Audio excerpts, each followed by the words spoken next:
Okay, so guys, on the board, I have Gordon Ramsay's famous beef Wellington. Okay, you guys can see some nice pureed potatoes as well. What looks to be a carrot ball, like he's taken a carrot from the normal cylindrical shape and turned it into a sphere. Okay, how big in centimeters would you guys say that beef Wellington is? Like centimeters. 4, 6, 7. Okay. Okay, so it's about 10 centimeters wide and 7 centimeters tall. Okay? Your digestive system needs to take this and turn it into something that is 1 nanometer small. So you need to take this, right? This, and turn it into something you can't even see with the naked eye. That is the job of your digestive system. It takes big things and breaks them down into their smallest components. You guys good with me there? So if we could start just by, I don't even want you to start where it says macromolecules. I want you to start at the top. This is your anchor. This is, if you get confused at any point during this lecture, come back to this. We're just taking big things and we're making them smaller. So the job of the digestive system, which I'm going to abbreviate DS, is to break down food. Guys, once it is broken down into that 1 nanometer width, what can we now do to it? What's that A word we've been using? Good. The job is to break it down into the tiniest bit, absorb it, and excrete everything else.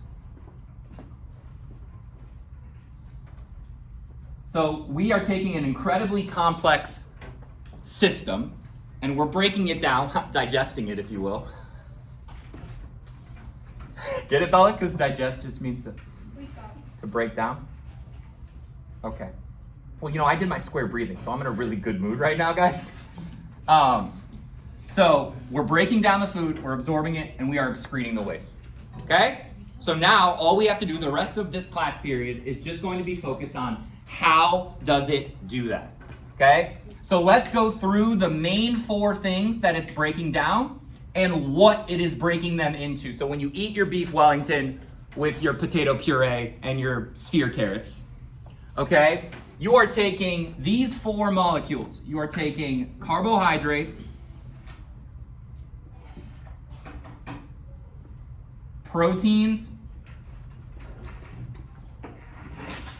lipids,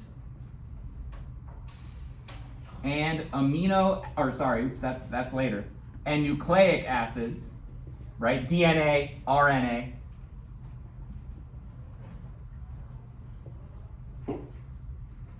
And at different parts in this alimentary canal, right, different parts of this tunnel, we are breaking them down into their smallest bits. So let's do them all directly underneath the one, their macromolecule. So carbs are going to get broken down into like glucose, or you could just say simple sugars, right? So carbs are just this big chain of sugars. And so we need to break them down into their 1 nanometer, their tiniest bit, okay? We are gonna break these proteins down from those giant, some proteins are over 100 amino acids long, right? So we need to break those down into just individual amino acids.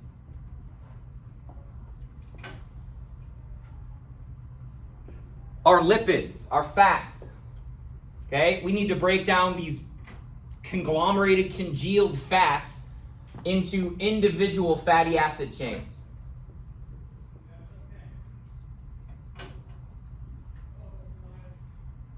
And then maybe someone remembers from biology, but what do we build DNA and RNA out of? Nucleic acids are made of those little, starts with an N, like GATC.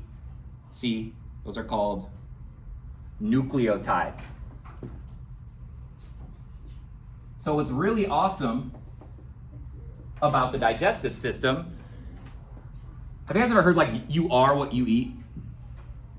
So that actually is true, because we break down everything we eat.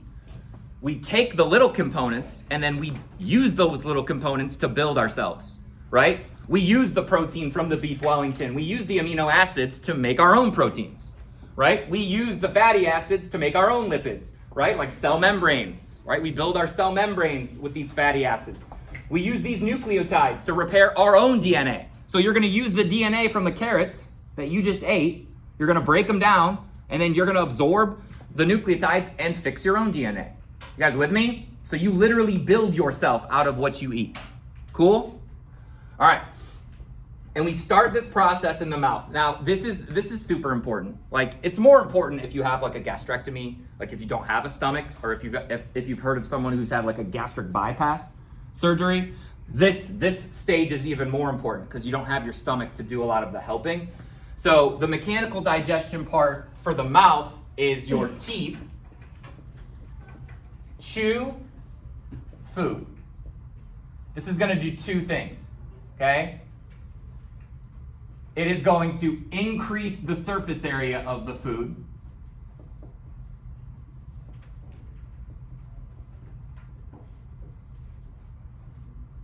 And it's also going to physically break it down, right? It's going to physically make it smaller.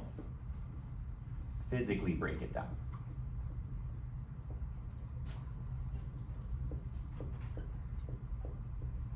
So mechanical digestion is super important because it does those two things. It's going to increase the surface area so more chemicals can glob onto it. And it is going to physically break down the food, make it much easier to work with. Okay? And then some of you in your lecture to me yesterday already told me what starts getting chemically broken down in the mouth. Do you guys remember? Of these four big things, only one of them starts to chemically break down in the mouth. Do you guys remember? Very good. Carbohydrates. So while we're mechanically digesting everything, right? Those carrots, the bread on the beef Wellington, we're only chemically digesting the bread, right? We're only chemically breaking down carbs.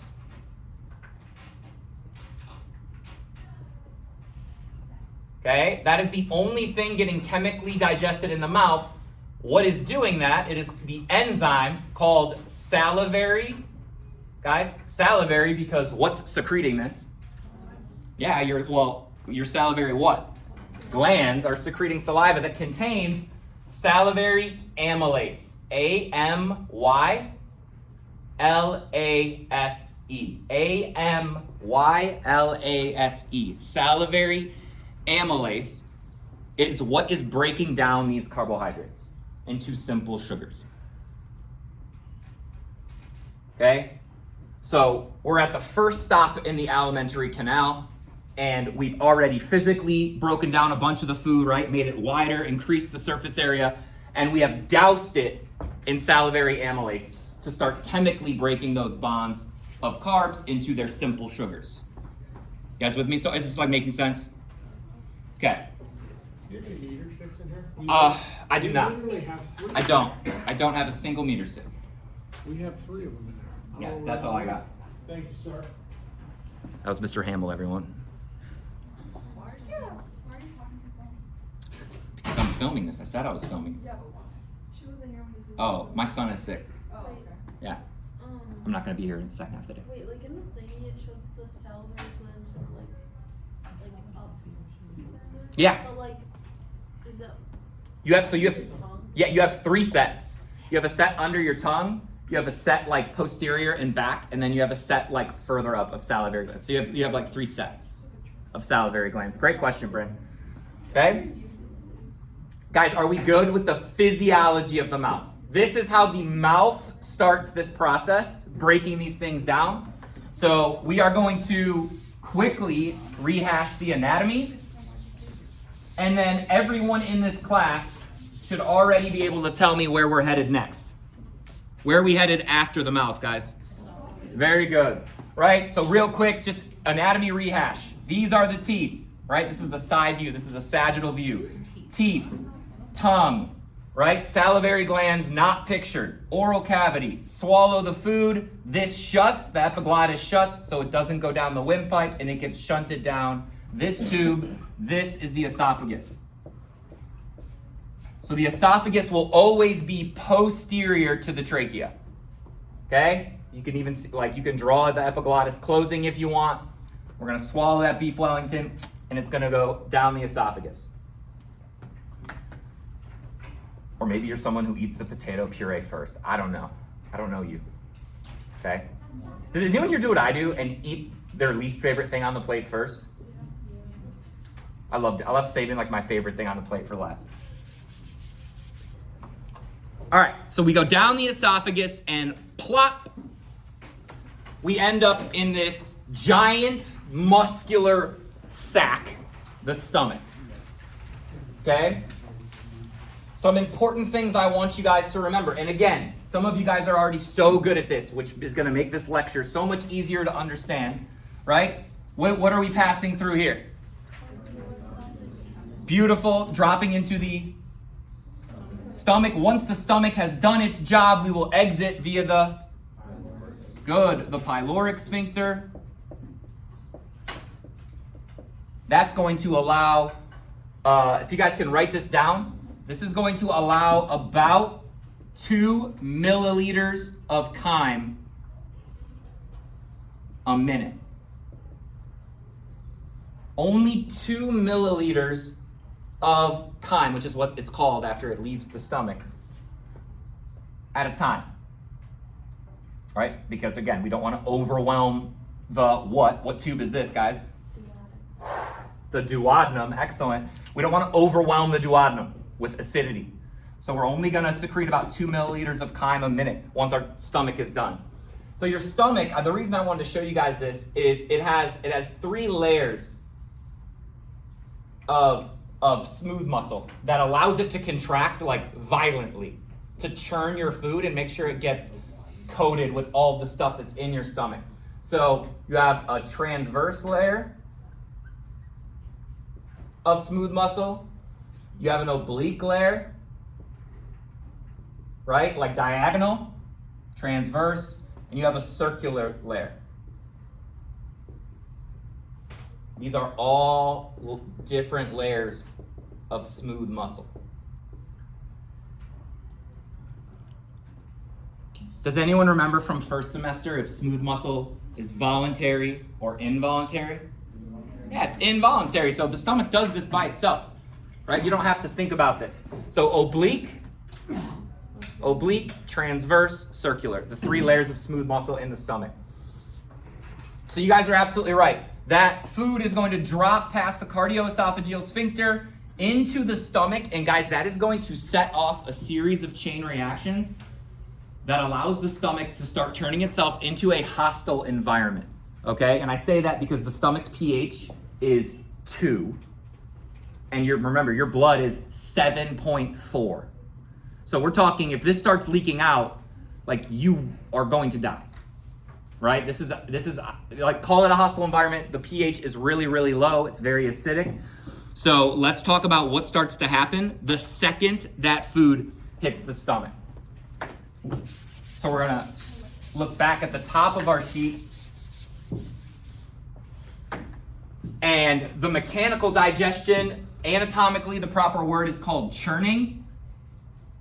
Churning further breaks down food. And it's gonna do something really nice in the stomach.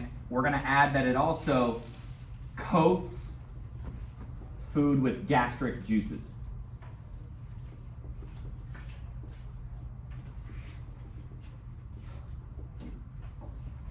We want to try and coat as much of the food with our stomach enzymes and acids as we can. So that's another thing that churning is really good for, right? Moving everything around, making sure it gets covered. And then the chemical digestion that happens in the stomach actually isn't too bad. So if you guys are keeping track at home, what's the only thing that's been chemically digested so far? Which big molecule? Carbs, good. So the stomach isn't going to add too much to that, right? Its main function is to take the enzyme called pepsin, and pepsin is going to break down proteins.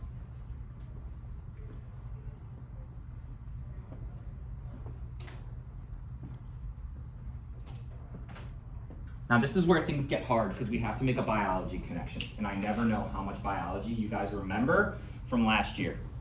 Okay? In your body, how many things are made of protein? Oh, like a lot. Like everything. So if the stomach starts secreting pepsin, what could it do to itself? It could literally start eating itself because the stomach is made of proteins.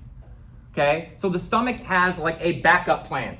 There's a system of checks in place that have to happen first before pepsin even gets activated so that you don't digest yourself. Right? Because this is, again, we're trying to digest the food that we're eating. We're not trying to digest ourselves. So chyme is literally just the original bolus that you swallowed, bolus, plus this, plus being covered in gastric juices. So once the bolus gets covered enough in gastric juices, we are going to start calling it chyme, right? It's well on its way to becoming feces. Yeah. Wait, so bolus is the food? Bolus is what it's called after it's swallowed. Yep, so it goes bolus, and then once it's covered in gastric juices, it turns into chyme. And then all of a sudden, this food, bless you, plus the falling pH, like the pressure of the food hitting the stomach, releases the hormone gastrin. Right? Gastro means stomach. And gastrin is going to be able to start turning the stomach into a hostile environment. Right? It is going to allow the stomach, it acts on multiple cells to tell them what to do. So gastrin is going to increase mucus levels in the stomach. The spelling is right here. Mucus. It is going to secrete pepsinogen.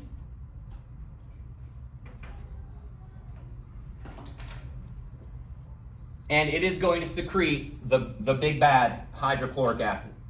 HCl, which is the main acid that our stomach uses. Hydrochloric acid, HCl. So gastrin is going to increase production of mucus, pepsinogen, and HCl. Well, Blevs, why do we need mucus? This is what protects the stomach from itself.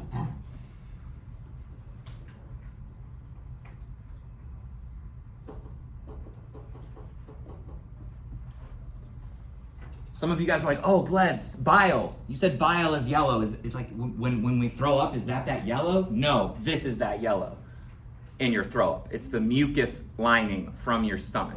It is not bile. Bile doesn't get secreted till we're down in the duodenum. Okay, so it's this mucus that you are throwing up. And then gastrin also directly binds to chief and parietal cells to get them to secrete their main thing, right? And remember, we just said this is mucus, so one of these must secrete this, one of these must secrete this. So it is the chief cells that are going to secrete the pepsinogen,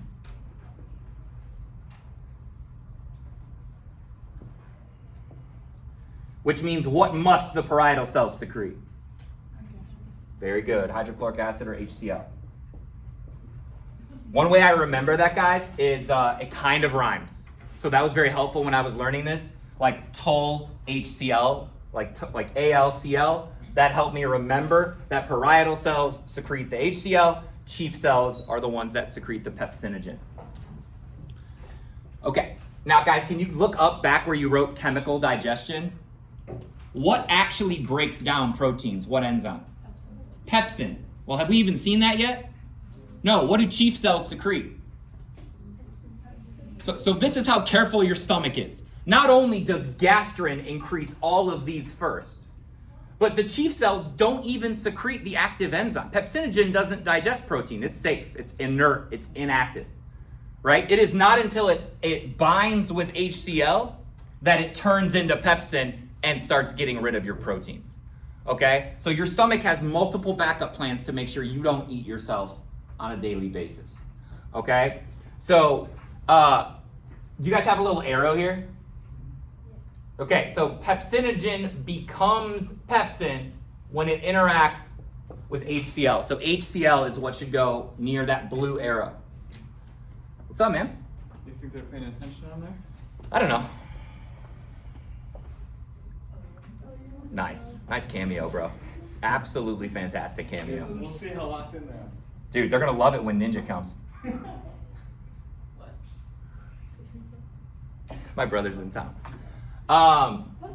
Okay, so again, I just want to reiterate how careful that the evolution was in developing this process. Not only is the stomach coated in mucus before all this happens, right? Chief cells don't even secrete pepsin. They secrete pepsinogen, which is inactive, to give the stomach time to set all this up so that we can have a barrier for when pepsin is finally activated. Do you guys have any questions about that? Okay. I know it's a lot, yeah. So the HCl has to bind to the pepsinogen to activate. Yes. So and what mechanical function of the stomach is going to help it do that? Churning. Exact. That churning is going to allow it to better get coated. Great question, Bryn. You guys ready? Yeah. Okay. So now we're talking about maybe we've got a couple amino acids, maybe we have a couple simple sugars. We still haven't digested most of what we have eaten, but we have digested some protein. We have chemically digested some carbs, okay? Remember, protein goes here. What's up, Brim? What is like pepsinogen considered? Like, is it like an enzyme? It's considered a protein. Pepsinogen is considered a protein until it's activated. Pepsin is considered an enzyme. So pepsin and pepsinogen are different. Yes, pepsinogen is the inactive form of pepsin. It needs to, HCl needs to bind to pepsinogen before it becomes pepsin and can actually start breaking those bonds in your proteins. Okay? Okay. So, enzyme check. We have salivary amylase and pepsin. Those are the only two enzymes we have seen so far. And now we are moving down to what structure? Good. The duodenum. Jordan keeps calling it duodenum. The duodenum of the small intestine. I want this to be very simple, and then we will make it a little more complex down here. Okay? So very simply put, the duodenum is responsible for all of the rest of chemical digestion.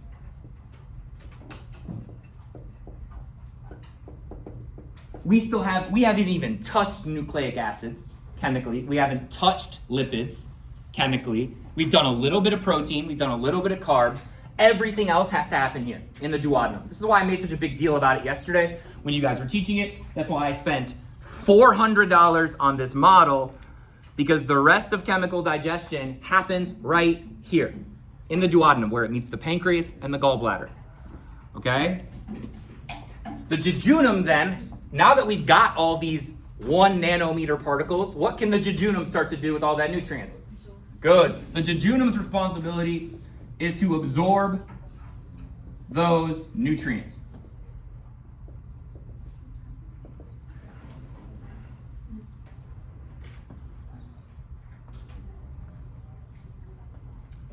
The ileum's responsibility is to get any leftover nutrients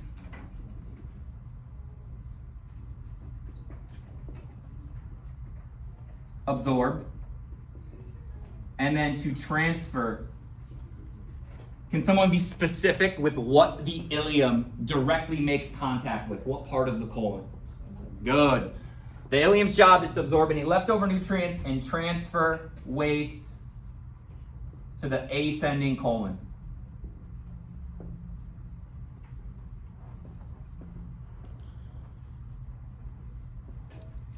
I don't have a lot of time left to prep you guys for your futures.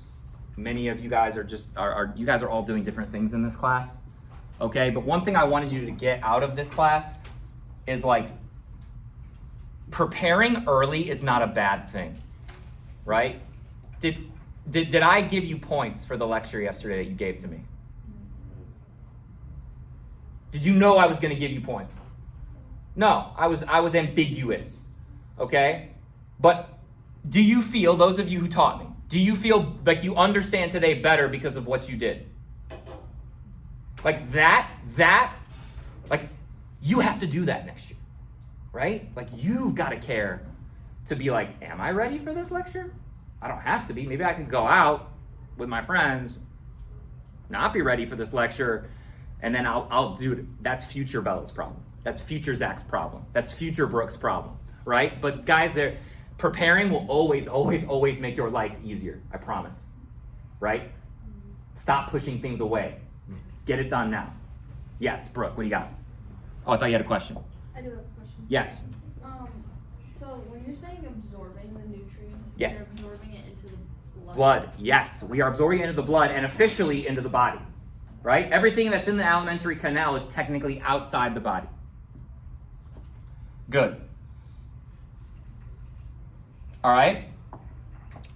So villi, guys, they're little folds from the intestinal lining. Okay, I want to try and get this on camera so that everyone can see. So like your villi do this, right? And then within your villi, you have microvilli that are also folded, right? So it's like double what? Increasing the surface area. You guys get it by now. Nature does this so many times. Evolution has done this so many times. Okay? So microvilli are even smaller and increase surface area like you guys just said for maximum nutrient absorption, right? Where we all go through periods where you have a lot of nutrients, you don't have a lot of nutrients. Your body is always trying to maximize what it can take in, just in case it needs to store it for later. Okay? So microvilli have these brush border enzymes, okay, that continue to break down carbohydrates into those simple sugars. So even as food just touches your small intestine, carbs are being further broken down. And then you have literally the most important organ in this entire process. Finally, the pancreas comes in, okay? And the pancreas to the duodenum is going to be responsible for the rest of the chemical digestion in this process, okay? Are we good with the basics? Okay, so let's zoom in on the duodenum and specifically how the pancreas does the rest of this job. Okay, so we've got this chyme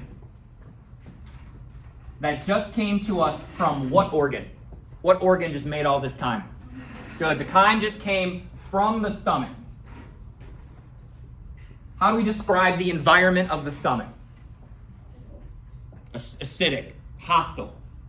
Okay, I want you to look at these 5 things that the pancreas secretes into the duodenum and tell me the one that it secretes to protect the duodenum. Which one of these 5 things is secreted to protect the duodenum from the acidity of the stomach, if you remember from our kidney unit?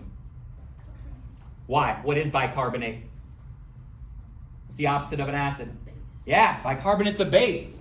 So one of the 5 things that the pancreas secretes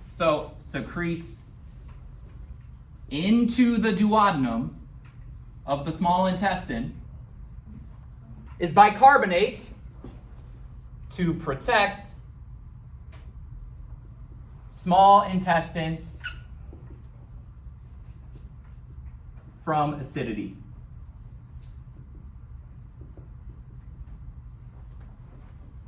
Because it's a bicarbonate's a base. Does anyone remember how many milliliters the pyloric sphincter allows out of the stomach at a time? 2, right? So your duodenum, as long as the pancreas is doing its job and secreting this bicarbonate, your duodenum can handle 2 milliliters of that acidic stuff at a time. That is enough to be able to handle it. Okay, so bicarbonate is going to protect the small intestine from acidity. Everything else is going to break down macromolecules. So guys, what did salivary amylase break down in the mouth? So pancreatic, so this is P, I'm just gonna put a P. Okay, these are all pancreatic enzymes. So pancreatic amylase also breaks down carbs.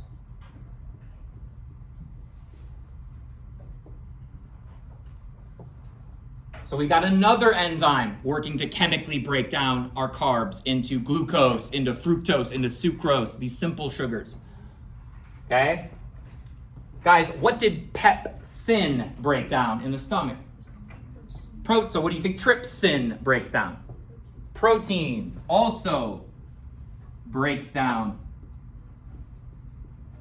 proteins into those amino acids. Okay? What is lipase going to break down? Good, lipids. Breaks down fats or lipids.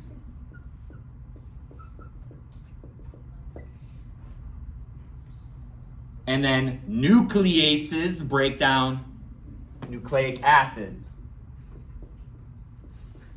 So we have this cocktail of pancreatic juices getting secreted into the duodenum to finish digestion, right? All the rest of chemical digestion happens in the duodenum, where all of these enzymes have some time. Like, you guys have seen the surface area of the small intestine. Like, it's got time to chemically work and break these things down. Okay? And there's one more thing that gets secreted into the duodenum because of the fact that we need to digest fats, guys. What else is connected here that we haven't talked about? The gallbladder. So the liver creates and the gallbladder stores bile. Okay, and I've explained this to a few of you who have asked ahead of time. Some of you in this class have been like, Blebs, what does bile do? And I want to do it in an easy way to understand, okay? Have you guys ever seen liquid fat? What does it turn into? It's something that you put on your pans a lot of times. Good, grease. Okay, excellent. Okay, and have you guys ever melted it even further? It turns into oil, like an oil substance. Does that mix well with water? No. Oil is it's really smooth and slick and it's hard to grab onto. You guys with me? There's not a lot of friction with oil. So it is very hard for lipase to bind to fat and break it down. It can't, it swooshes past it. Okay? So what bile does is bile surrounds lipids and make them easier to bind to. Bile is going to surround those slippery lipids and make it so that lipase can more easily bind and break them down into those fatty acids. If you don't have a gallbladder, one of the first things your doctor is going to say is you need to eat less fat for a few months, because it's going to be harder for your body to break it down, because the bile needs to, the liver needs to adjust to not having a gallbladder. Yeah.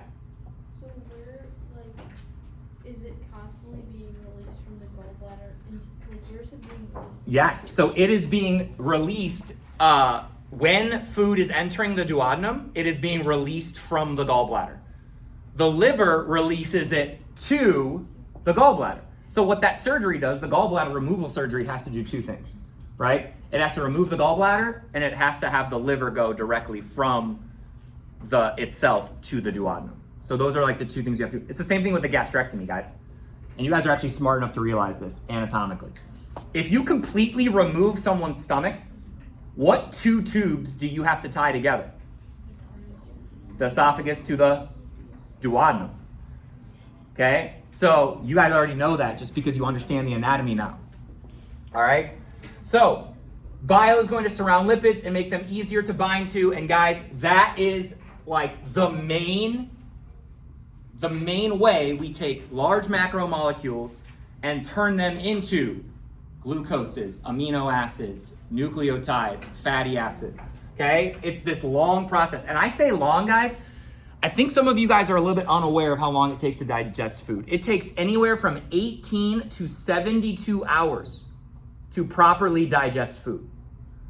Meaning some people, and I know these people, some people poop like every other day, right? It just depends on your diet. It depends on your activity level.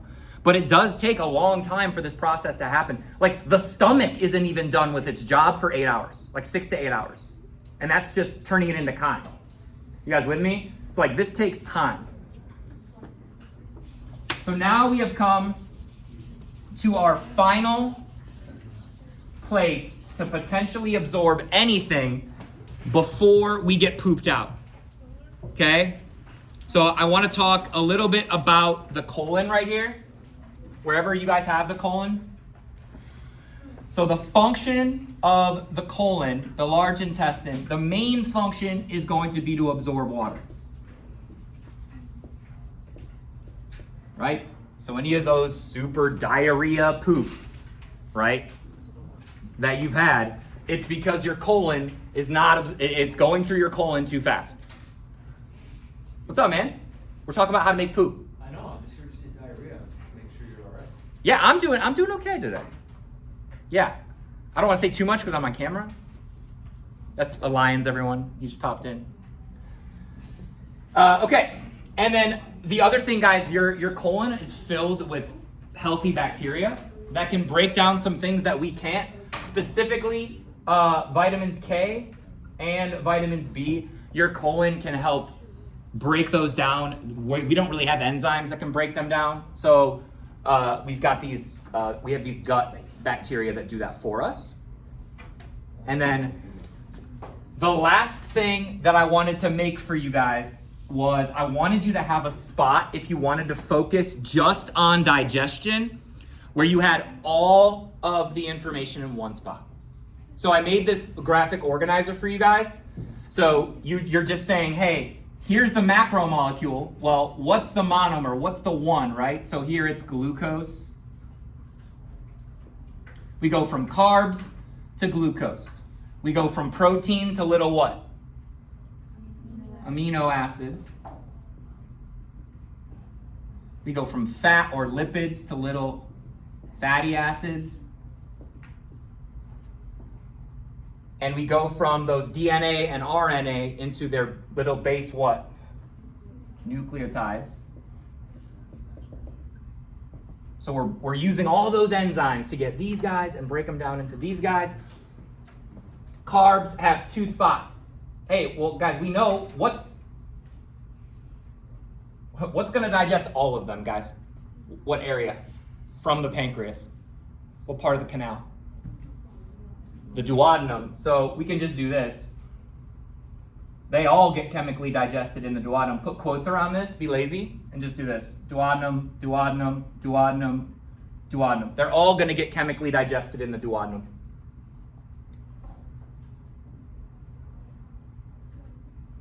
Okay? Do carbs get digested anywhere else? The mouth, good. So we're going to put mouth under duodenum. Do proteins get digested anywhere besides the duodenum? The stomach.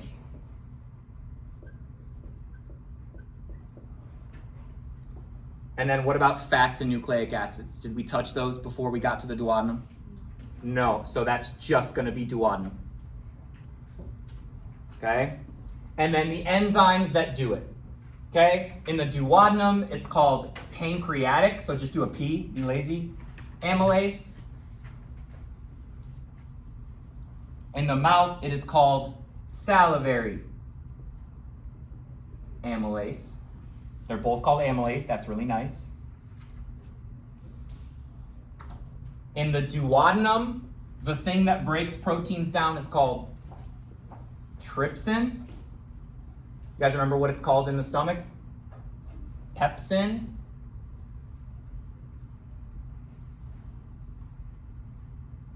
And then the two that break these two down are only found in the duodenum. From what organ, guys? What organ secretes all this stuff into the duodenum? The pancreas. It's going to be lipase for fat, right? Lipids break them down. Enzyme ACE, lipase breaks down lipids. And then nuclease breaks down nucleic acids into those nucleotides so that we can make our own DNA. And guys, what do you do with everything that didn't get absorbed?